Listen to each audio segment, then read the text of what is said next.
हम जानते हैं कि तत्वों को उनके कुछ गुणधर्मों के आधार पर धातु और अधातुओं में वर्गीकृत किया गया है। आइए चैप्टर धातु एवं अधातु के इन सभी टॉपिक्स को कवर करते हुए इन गुणधर्मों का एक क्विक और कंप्लीट रिवीजन करते हैं। तो शुरुआत करते हैं धातुओं और अधातुओं के भौतिक गुणों के रिवीजन से। पहला भौतिक गुण है आघात वर्ध्यता। धातुएं आघात वर्ध्य होती हैं, यानी उन्हें पीटकर पतली चादरें बनाई जा सकती हैं।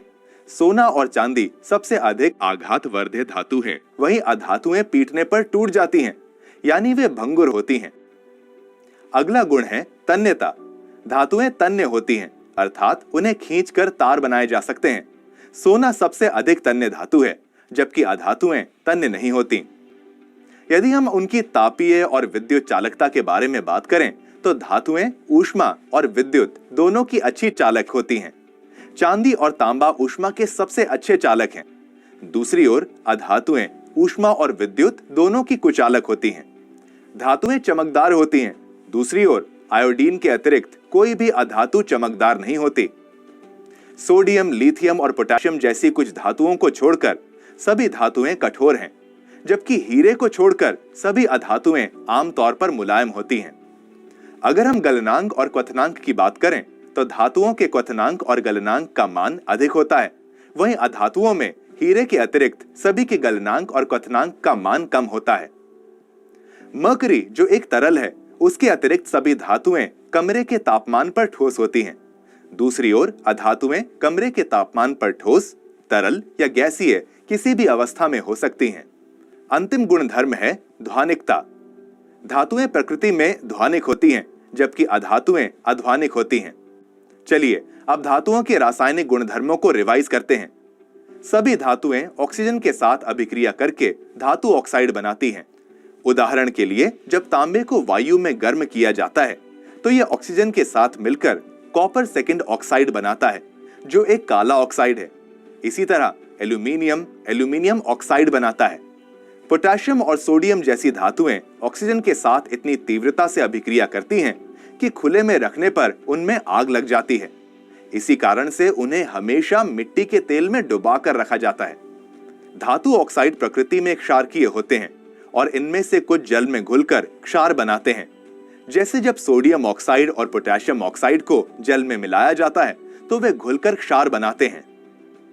कुछ धातु ऑक्साइड ऐसे होते हैं जो अम्ल और क्षार दोनों के साथ अभिक्रिया करके लवण और जल बनाते हैं। ये उभयधर्मी ऑक्साइड कहलाते हैं। एल्यूमिनियम ऑक्साइड ऐसा ही एक धातु ऑक्साइड है। ये अम्ल और क्षार दोनों के साथ अभिक्रिया करके लवण और जल बनाता है। अगला है धातुओं की जल के साथ अभिक्रिया। धातुएं जल से अभिक्रिया करके धातु ऑक्साइड और हाइड्रोजन बनाती हैं। इनमें से कुछ धातु ऑक्साइड जो जल में घुलनशील होते हैं, घुलकर धातु हाइड्रोक्साइड बना लेते हैं। जहां अधिक क्रियाशील धातुएं ठंडे पानी के साथ भी अभिक्रिया कर लेती हैं, वहीं कम क्रियाशील धातुएं केवल जल वाष्प के साथ ही अभिक्रिया करती हैं। जैसे पोटेशियम और सोडियम की बात करें तो वे ठंडे जल के साथ तेजी से अभिक्रिया करती हैं। कैल्शियम की जल के साथ अभिक्रिया थोड़ी धीमी होती है, और जब कैल्शियम जल के साथ अभिक्रिया करता है तो उत्पन्न हाइड्रोजन कैल्शियम की सतह से चिपक जाता है, जिसके कारण वो जल में तैरने लगता है।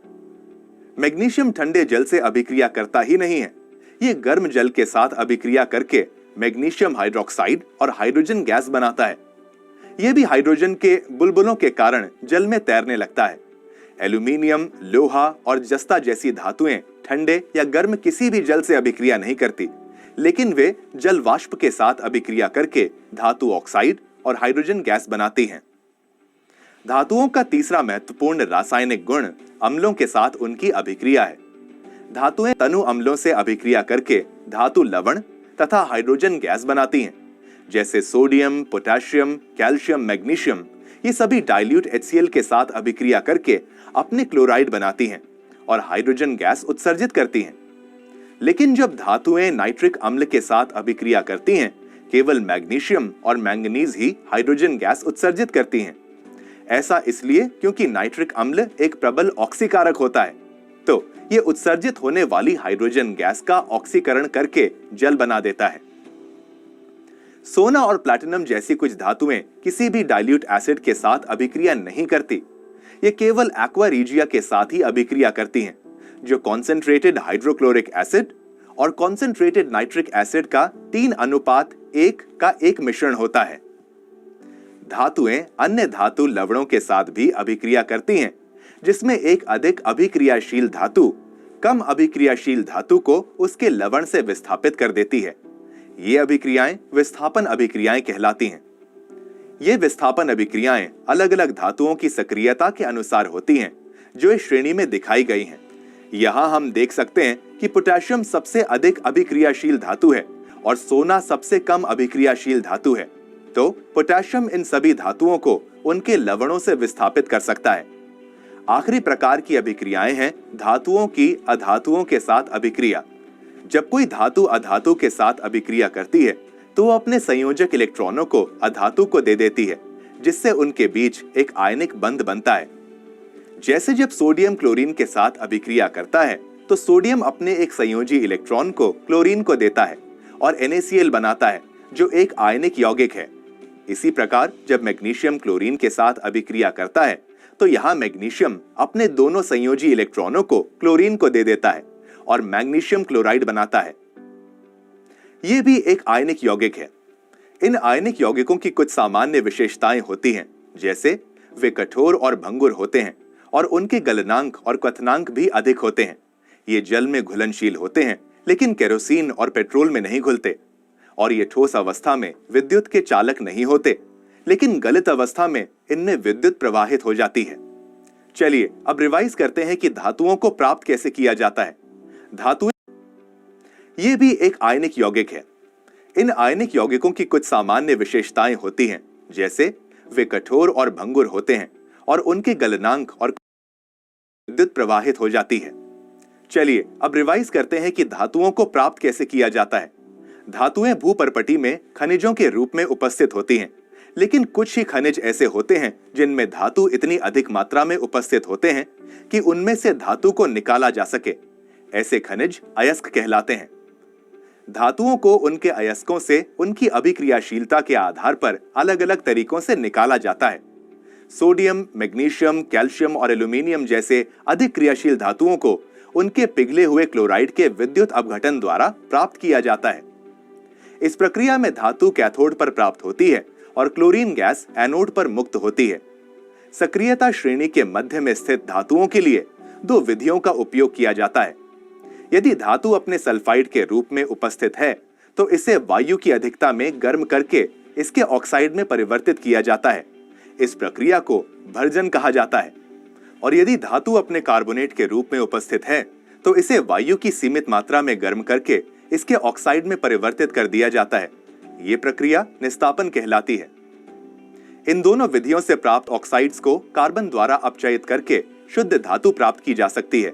कभी कभी कार्बन को अपचयन के लिए उपयोग करने के बजाय विस्थापन अभिक्रिया द्वारा भी शुद्ध धातु प्राप्त की जा सकती है, जिसमें एक अधिक क्रियाशील धातु कम क्रियाशील धातु को उसके यौगिक से विस्थापित कर देती है। इन विस्थापन अभिक्रियाओं में बहुत अधिक ऊष्मा निकलती है, जिसके कारण उत्पादित धातुएं गलित अवस्था में मिलती है। ऐसी ही एक अभिक्रिया का उपयोग रेलवे ट्रैक या मशीन के पुर्जों को वेल्ड करने के लिए किया जाता है, जिसमें एल्यूमिनियम का उपयोग करके आयरन थर्ड ऑक्साइड को अपचयित किया जाता है। इस अभिक्रिया में लोहा पिघली हुई अवस्था में प्राप्त होता है, जिससे यह दरारों और जोड़ों में भर जाता है। सक्रियता श्रेणी में नीचे स्थित धातुओं को केवल उनके ऑक्साइड और सल्फाइड को गर्म करके प्राप्त किया जा सकता है। जैसे जब सिनेबार, जो कि मरकरी का एक अयस्क है, उसे वायु में गर्म किया जाता है तो यह पहले मर्क्यूरिक ऑक्साइड में परिवर्तित हो जाता है, जिसे आगे गर्म करने पर मरकरी मिलता है। इन सभी विधियों से प्राप्त धातुएं 100% शुद्ध नहीं होती, तो उन्हें अपघटनी परिष्करण नामक एक प्रक्रिया का उपयोग करके शुद्ध किया जाता है। इस प्रक्रिया में अशुद्ध धातु से बना एक एनोड और उसकी धातु के शुद्ध रूप से बना एक कैथोड धातु के लवण के घोल में डुबाया जाता है। विलयन से धारा प्रवाहित करने पर एनोड से शुद्ध धातु विलयन में घुल जाती है और विद्युत अपघट्य से उतनी ही शुद्ध धातु कैथोड पर जमा हो जाती है। एनोड की घुलनशील अशुद्धियां घोल में घुल जाती हैं, जबकि अघुलनशील अशुद्धियां एनोड के तल पर जमा हो जाती हैं। ये अघुलनशील अशुद्धियां एनोड पंख कहलाती हैं। चलिए अब इस चैप्टर के लास्ट टॉपिक संक्षारण को रिवाइज करते हैं। जब कोई धातु अपने आसपास के वातावरण के संपर्क में आती है तो वो संक्षारित होने लगती है। जैसे वायु के संपर्क में आने पर सिल्वर सल्फाइड की एक काली परत चढ़ जाती है, इसी प्रकार तांबा भी वायु में उपस्थित CO2 से अभिक्रिया करके कॉपर कार्बोनेट की एक हरी परत बना लेता है। आर्द्र वायु के संपर्क में आने पर लोहा भी आयरन ऑक्साइड बना लेता है, जिसे हम जंग कहते हैं। धातुओं के संक्षारण को रोकने के लिए कई तरीकों का उपयोग किया जाता है, जैसे उन पर पेंट करना, तेल लगाना, ग्रीस लगाना, उनका यशद लेपन करना, एनोडीकरण करना या फिर मिश्र धातु बनाना। यशद लेपन में लोहे की वस्तुओं पर जिंक की एक पतली परत चढ़ाई जाती है जो उन्हें संक्षारण से बचाती है। वहीं एनोडीकरण में एल्यूमीनियम की वस्तुओं पर एल्यूमीनियम ऑक्साइड की एक मोटी परत चढ़ाई जाती है जिससे उनका संक्षारण ना हो। इस रिवीजन वीडियो में हमने धातु और अधातुओं के सभी गुणधर्मों को कंप्लीटली रिवाइज किया। तो अब आप इस चैप्टर से संबंधित सभी टॉपिक बनाना। यशद लेपन में लोहे की वस्तुओं पर जिंक की एक पतली परत चढ़ाई जाती है जो उन्हें संक्षारण से बचाती है। वहीं एनोडीकरण में एल्यूमीनियम की वस्तुओं पर एल्यूमीनियम ऑक्साइड की एक मोटी परत चढ़ाई जाती है जिससे उनका संक्षारण ना हो। इस रिवीजन वीडियो में हमने धातु और अधातुओं के सभी गुणधर्मों को कंप्लीटली रिवाइज किया। तो अब आप इस चैप्टर से संबंधित सभी टॉपिक्स के प्रश्नों को हल करने के लिए तैयार हैं। All the best.